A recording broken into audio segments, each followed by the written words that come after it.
Hi, it's Therese from Lostinpaper, and today I'm in the classroom at Ellen Hutson and I'm playing with some of the new release stamps, and these are so much fun.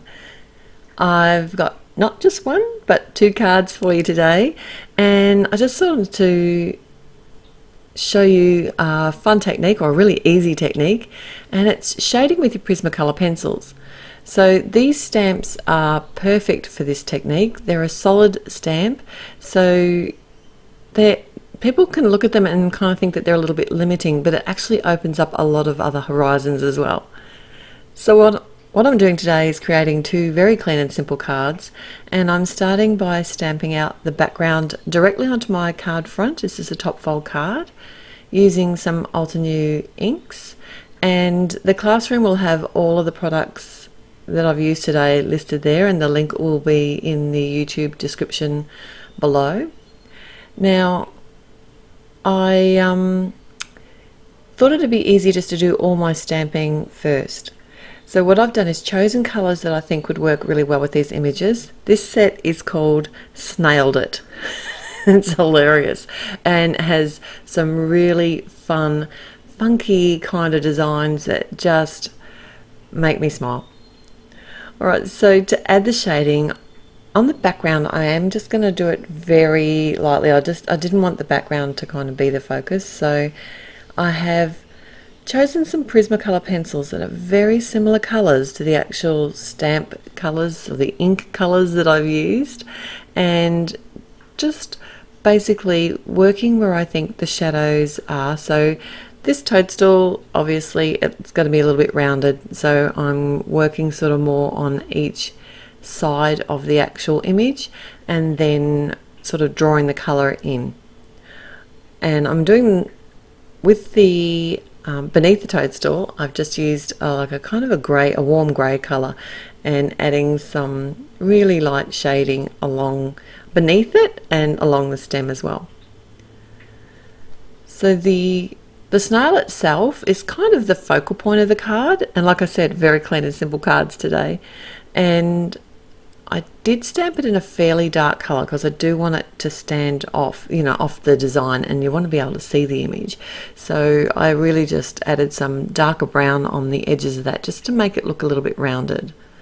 And for the snail itself, I just came in with the warm greys again.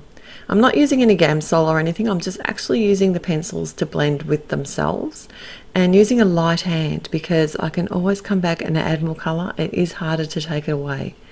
Although you can use an eraser, it's just easier to add less colour and just keep building up on them. I've got the matching dies here, and I'm going to cut my images out with the both at the same time. I made sure that I spaced them far enough apart on the piece of cardstock that I could cut them out at the same time. And then I'm simply just going to pop these up on the front of my card.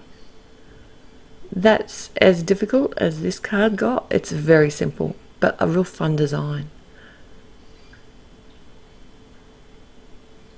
And I've just got a couple of photos, close-up photos, showing you some of that, the actual shading there.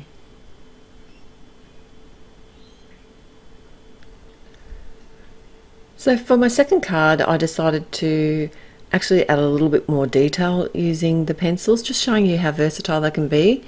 They are such an easy medium to use. The stamp set I'm using here is called Thistle, and it's another solid image stamp set. So it's not like a line art one. So these solid images are perfect for this technique. I'm stamping out, I had to do it in purple. I was thinking about doing it in another colour, but thistles are purple. I just couldn't not do it in purple. I love to sort of change up colours of flowers, but this time I just couldn't bring myself to do it. Anyway, I'm stamping it out in a couple of different tones of purple, and then using the green ink for the leaves and the stems.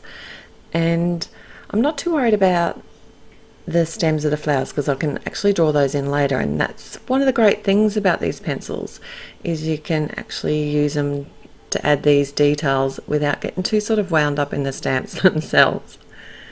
So this is a panel of cardstock. It's cut to the same size as my card front. I've die cut an oval shape out of some stamp masking paper and adhered over the top of the whole panel. I left it in place while I did my colouring just in case I did sort of accidentally get any marks or anything on the cardstock, but you don't need to do that. The leaves I'm doing very similar to the first card. All I'm doing is actually some simple shading and using very similar colours to the actual ink itself, just slightly darker. I'm not blending out with any Gamsol, I'm not doing anything fancy here. I'm adding the darker colour and then sort of almost pulling it out with the lighter colour. And I'm not pressing very hard on my pencils because I can always come back in and add more. And it does add so much depth to these. Like, these leaves are such a beautiful shape and it just brings them to life. So something else you could try is actually adding a different colour over top of the green with the Prismacolor pencils, and that would just make it add such a wonderful variance to the image. So a nice golden leaf or even red tones, you could really make this your own. Along the stem, I used the darker pencil to add some sort of little, almost thistles. On the thistle, no, not thistles.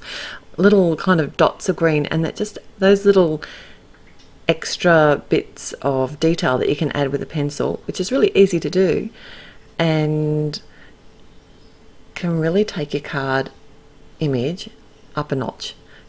It's hard to see in the video here, but you will be able to see it in the picture at the end. So with these, the flower portion of these images, I didn't show the dark one, it was too hard to see, but on this I'm going to show you this, the paler flower here. I've chosen, I think it's a total of 3 different colours of purple. So this is my medium colour. I'm just slowly working up from where I think the shadows are going to be and adding little flicks of pencil along the way. I'm not just doing it in the same spot each time, I am kind of varying it up because you know that flowers aren't perfectly even at all.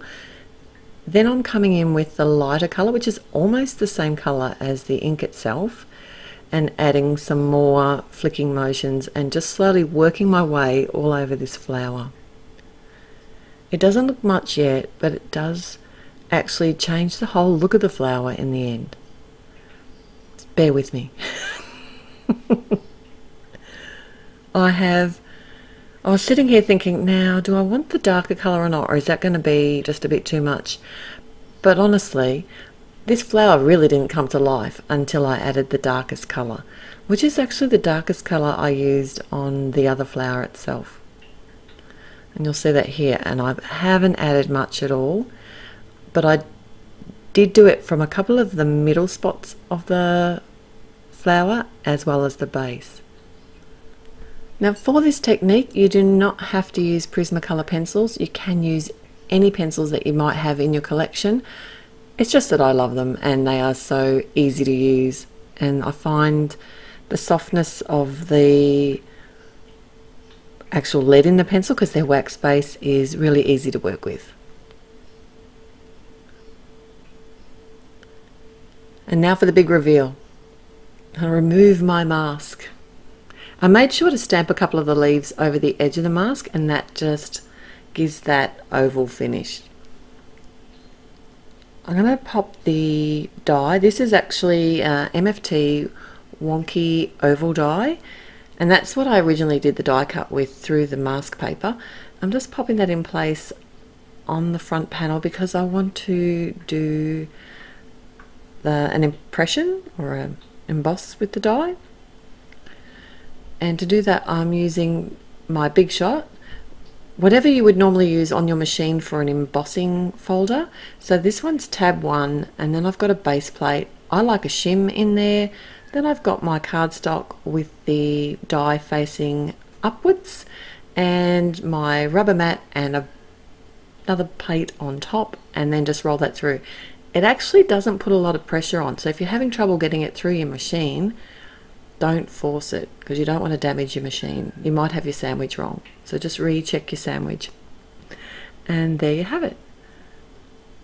an embossed wonky oval die. Now it's time to work on my sentiment. I'm using a powder tool to de-static my black cardstock before I stamp out my sentiment with some Versamark ink. So this sentiment is from the Snailed It set, and it says, "Hope this will cheer you up." I just love it, it cracks me up. I've used some white embossing powder. I'm just going to hit that with my heat tool. And to get rid of the residual powder, all that I do is wait for it to cool down and then just wipe it away with a dry cloth.